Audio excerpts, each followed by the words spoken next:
Prop 205 is a big issue in Arizona. It looks to be a very close vote, and it's a very complex issue. So with me is Adam Deguire, who is the No on 205 director, and then Lisa James is the chairwoman of Vote No Arizona. Is that right? Just Vote No Arizona. Just Vote No Arizona.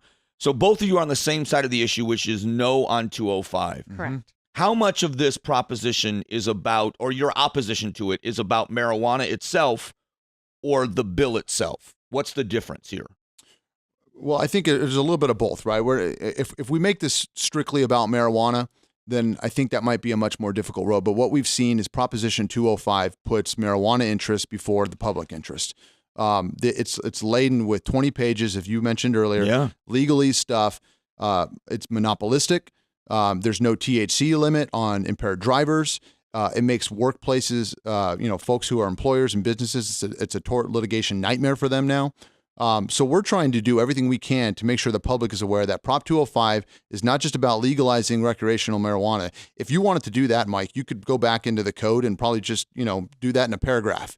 This is 20 pages, and it's designed that way by big marijuana special interest to protect their industry.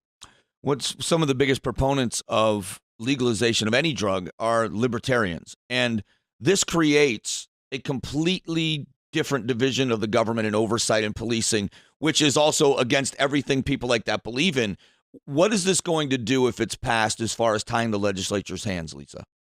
Well, Prop 205, as with any proposition that's passed by the voters, is protected. So in order to make any changes to it, it has to go back to the voters, which means that once this is passed and they've spent millions upon millions of dollars to do that, it's going to be very difficult, if not impossible, to change it. And that's a dangerous thing because a lot of people are saying it may not be perfect, but it's a start. Well, it needs to be perfect because it is likely forever. When the medical marijuana bill passed, the promises were made to the voters that it's not going to be like California. It's not going to be a small number of doctors just handing out these requests or this paperwork. And it turned out to be you would have to have a 2-year relationship with your doctor, and it turned out to be not the case. The dangers here, when I look at this, I think the THC levels in the edibles, there's no way to control that. Well, if the legislature looks at this and people are getting sick or people are dying and it's poisoning people, you can't go in as a legislature and change that, can you? Reduce it or regulate it? The only thing the legislature can do is further its purpose. So if we, you would have to go back and do this by voter initiative, essentially, which makes it very, very difficult. And that's why these folks are clever. I will add, this is the most aggressive initiative that any state has faced when it comes to legalization of recreational marijuana. Even Colorado's was not as aggressive. This is the most marijuana-friendly initiative that more than any other state's facing. There's 5 states facing this year.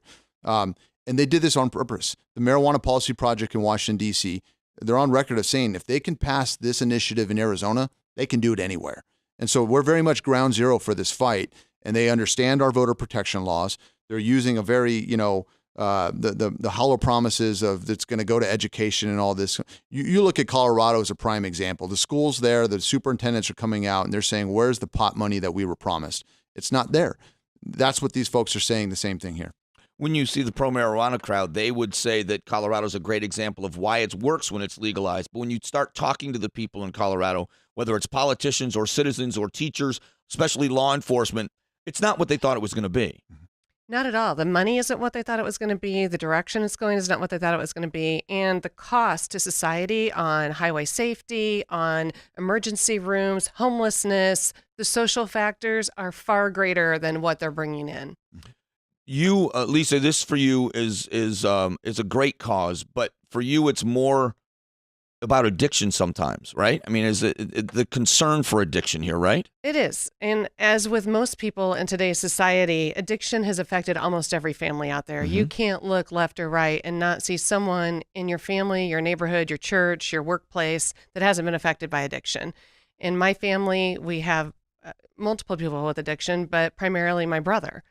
And he's my focus and what I looked at. And he started with marijuana in high school, and he's progressed on and off throughout the years. He's 46 years old, and he still fights that battle on and off all the time. And he gives that libertarian argument. I should be able to do whatever I want with my body. Well, my argument back to him is you're married, you have 3 kids, and you've spent the majority of your life in prisoner rehab. You have no job, no home. And what are you contributing to society? Because we all do, we aren't just servicing ourselves in this world. We have a responsibility to be productive members of society. Does it worry you when you look at this bill? And what that stuck out to me is the policing of this. It creates a new agency. Mm-hmm. And we've never seen a government I've never seen a government agency that stayed as small as they promised and was as efficient as they promised, and it cost less than or as little as they promised.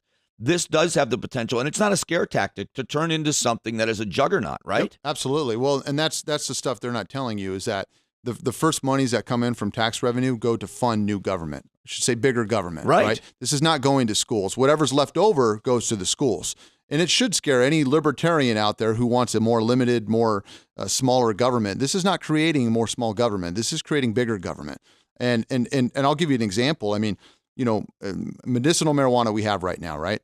Well, if this passes, if Prop 205 passes, we strip the authority right now under the Department of Health here that regulates medicinal marijuana, and it goes to the new Department of Marijuana. So now you're moving it, and I'll add on the medicinal note. These folks say, well, marijuana is harmless, right? It's used for medicinal purposes. Name me a medicine that should be taken for recreational purposes. Right. I mean, fundamentally, if you're going to make the argument that marijuana is for medicine, then fine, it's for medicine, but we should not be taking it for recreational purposes then. Which is funny because the drugs, the opiates that are used to make heroin are the same things that we use in medicine for people for painkillers, and the same thing with cocaine, and it's used for medicinal purposes. We would never legalize cocaine and say it's right for people to use recreationally. However, the people pushing this have said that their goal is their next step once marijuana is passed is to make it legal for you to put whatever you want in your body.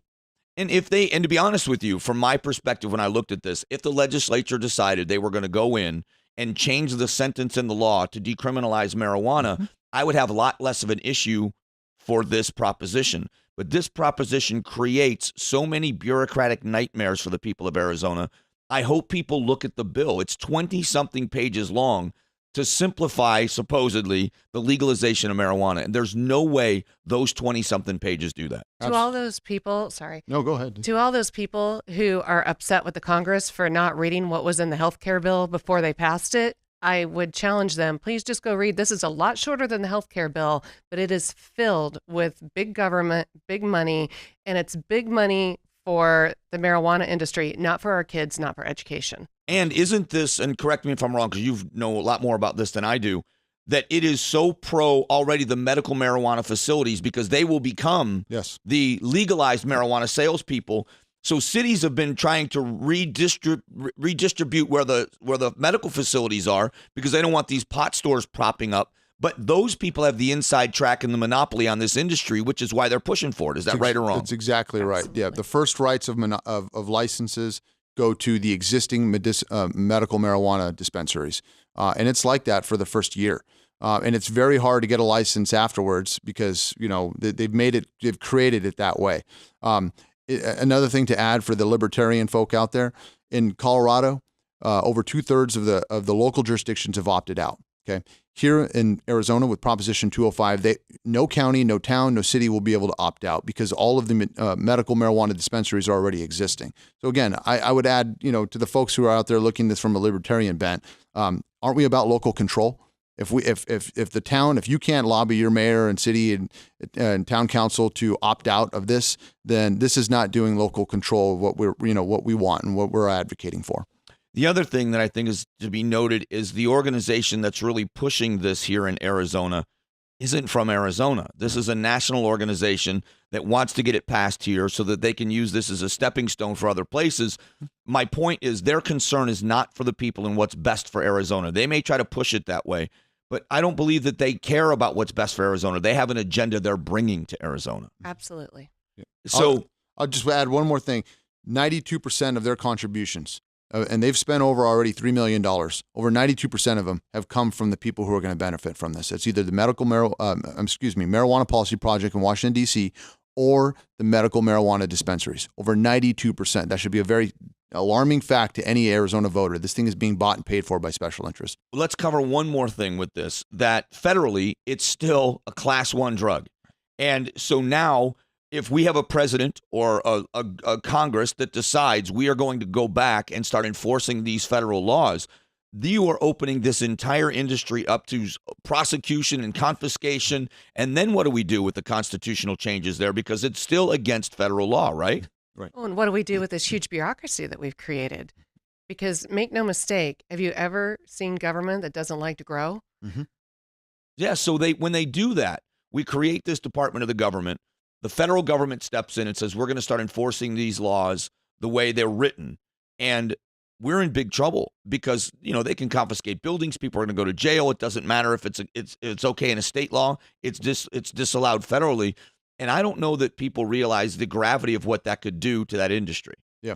Well, I'll give you an example. It's something actually, another alarming anecdotal story, but the Colorado Senate Majority Leader has come to visit us a couple times and speak on behalf of the No on Prop 205 campaign. He gave a story about how there is a rise of organized crime that has nothing to do with marijuana right now. What's happening here, because you can't deposit that cash into banks because it's against federal law. Right.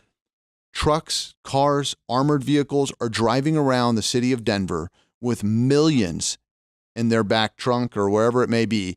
And there's a new, mafia almost kind of type activity going on where they're just trying to hijack these cars and vehicles because they know there's $3, $4, $5 million in cash in there. So what do they do with the money? If they can't deposit it in the bank, what do they do with the money? They go to stores and get money orders, and then they deposit it. Wow. Yep. So it's just kind of an end around. Yes. They go. They'll do it limited quantities, but they'll go to grocery stores and they'll take the cash in, get money orders, and that's how they'll be able to deposit into their account. All right. So on this, also on the level of this being federally against the law, what does this do to employers? What kind of a spot does it put an employer in when it comes to the level of THC in your system, how you test for it? And when I had to be drug tested for every job I've ever had, except for this one, because half this building may not be here. But I get drug tested. As an electrician, they would drug test me. Absolutely. If it's against the law federally, but it's not against the law in state, what does it do to insurance rates for companies, and what does it do for employers? How does it damage them? Well, the risk, if you're in the healthcare industry, if you're in contracting, if you've got a driver out on the road, a truck driver, anyone, who's transporting your kids on the school bus, these are big issues and it's a huge risk. Insurance will go up, risk to employers will go up, and the challenge of even detecting levels is still an unknown science. You look at, I love it. They say, let's regulate it like alcohol. Well, you know what? If you drink alcohol today, first of all, you can see the amount of liquor that's in there. That's not possible yet for marijuana. You can blow into a breathalyzer that you can put on your keychain to see if you're safe to drive or if you should be driving. You can't do that with marijuana. And so there are so many issues dealing with not only employers, but just your everyday citizen who thinks it's legal. How bad can it be? Well, before you get out on the road, you need to know exactly how bad it can be. So if people want more information, because we were going to talk probably with the pro 205 people to get a perspective, but I would love for people to get the information from you, the research you've done. How do they do that? How do they reach to your different organizations and get the information? For all the listeners out there, the one thing I will say, and Lisa pointed this, and so did you, Mike, do your research. And we encourage everyone to go to noprop205.com. On there, we've got we've got the actual language of the initiative. We have summaries of it. We point to everything that we're talking about and source it and cite it. But we're encouraging everybody, don't just believe in their misleading campaign. This isn't about more money for schools and about safer communities. This would devastate almost every area of Arizona lives. And as the governor has said very, very often, there's not a problem in Arizona that will be fixed if we pass Prop 205. Yeah. And so now, where's the website they can go to like your website for your organization or to find this proposition? www.justvotenowArizona. Arizona. We're also on Facebook. So you can find all kinds of information at either spot. All right. So Just Vote No Arizona. And I appreciate you coming in. Everybody I've talked to that I respect, and this is one of the reasons why I was so adamantly no on 205, is everybody I respect across the political spectrum says this is a bad bill for different reasons, from the people that don't want it legalized to the other people that just don't like the bureaucracy and everything in between. I haven't met anybody that I respect in Arizona that's in favor of this. And I think that matters, that you got to talk to people that know what they're talking about. If I could add, we have these arguments all the time, and I had them with 4 kids, and I'd have these discussions with kids all the time about whatever it might be, if they want to do something. And finally, they'd come back with, well, this. And at the end, I just say, it's because I love you. And they'd say, well, but such and such gets to do it. I'm like, I love you more than their parents love them. I'm asking Arizonans, love our state, love our kids more than other states that are using this experiment. Let's see how it plays out elsewhere, but let's love Arizona a little more. Let me touch on the seriousness of the edibles for a moment, because the level of THC is not regulated in anything in this bill. And we know that the manufacturers of the edibles keep upping the amount of THC level, making them more potent, which if you buy one edible and it's something you can handle, you may buy another one and it may be something that knocks you right off your feet. And there's nothing in this bill that can regulate any of that, right? Yeah, absolutely. Well, let's go through Colorado as an example again. They're right now trying to ban certain forms of edibles because they have a problem there. They can also, like you said, put limits on THC. We will not be able to do that. The potency here will be unlimited. The edibles are a scary form. I mean, for parents who have kids, what's to see if their kid can tell between a regular gummy bear and a marijuana-laced gummy bear.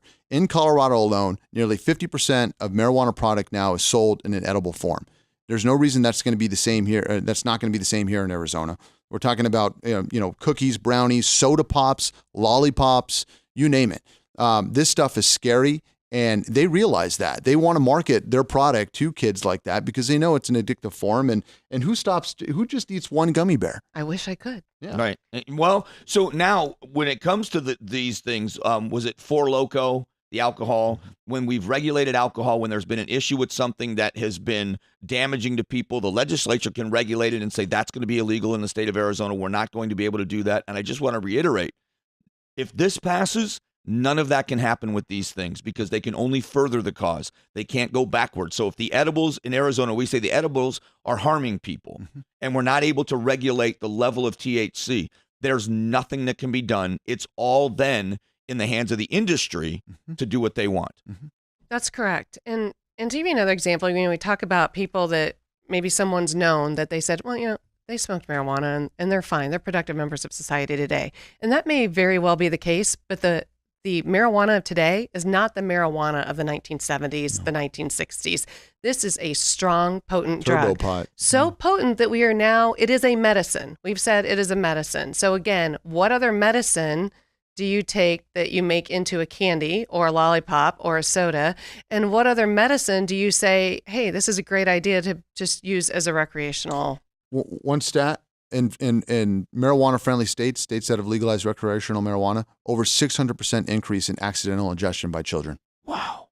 And it would be, talking about the level of THC and how potent marijuana has become, it would be the difference of when we were kids and you drank a beer or Everclear, the grain alcohol that you would mix. Yep. You take one sip of one versus one sip of the other, it's drastically different results. And it's the same thing that's happening in these edibles, is they are going in that direction of that super potency. Absolutely. And nothing to slow it down. But as a kid, you knew a beer was less dangerous than Everclear. Right. Now, And you could see the difference. intentionally. And you could see the difference. You can't see that in this. Right. Absolutely. That's the thing that scared me about this when you were mentioning the edibles, but other people have mentioned it too, is that they have become so potent and now they're always trying to one-up each other. Yep. That what is one bite of one thing that is tolerable for somebody that a month later is now no way, it's just too potent. And that's scary. And edibles take generally about 90 minutes to fully digest in your system and for you to start feeling the effects. That's why some people have actually, there's an example of a student, exchange student in Colorado who jumped to his death because he went on a psychotic trip. He had, a little bit of a brownie, didn't feel any effects, ate half the brownie, still didn't feel any effects. He ate the whole entire brownie, and after 90 minutes, he lost it, and he jumped to his death. And that sort of story has happened in Colorado and in other states. I don't see how any of us here in Arizona want that. And if anybody's a proponent of legalization, they can't possibly be in favor of not being able to regulate when mistakes happen and when you want to tweak the law and when you have something you like, but it needs to be fixed. This can't be fixed. It is what it is. You can't fix it. Yep. Exactly. That's what worries me more than anything else. Absolutely, Mike. This will be the law of the land for decades to come, and people need to pay attention. And if it's going to be done, if you're on the side of decriminalization, do it a different way, because this is dangerous to Arizona more. Yeah, and even if you are in favor of, and I'll say that, I'll go out on the limb and say this, even if you're one of the people that believes marijuana should be legalized and people should be able to use it, this bill is the wrong mechanism, because Absolutely. it's going to create a bureaucratic nightmare and a monopoly on this whole industry. It is really going to create a bad thing to get what you want the very wrong way. That will be protected. Right. Absolutely. All right. Well, thanks for coming in, and this video will be posted online pretty soon, so we appreciate it. Thank you, you. Mike. Thanks for having us.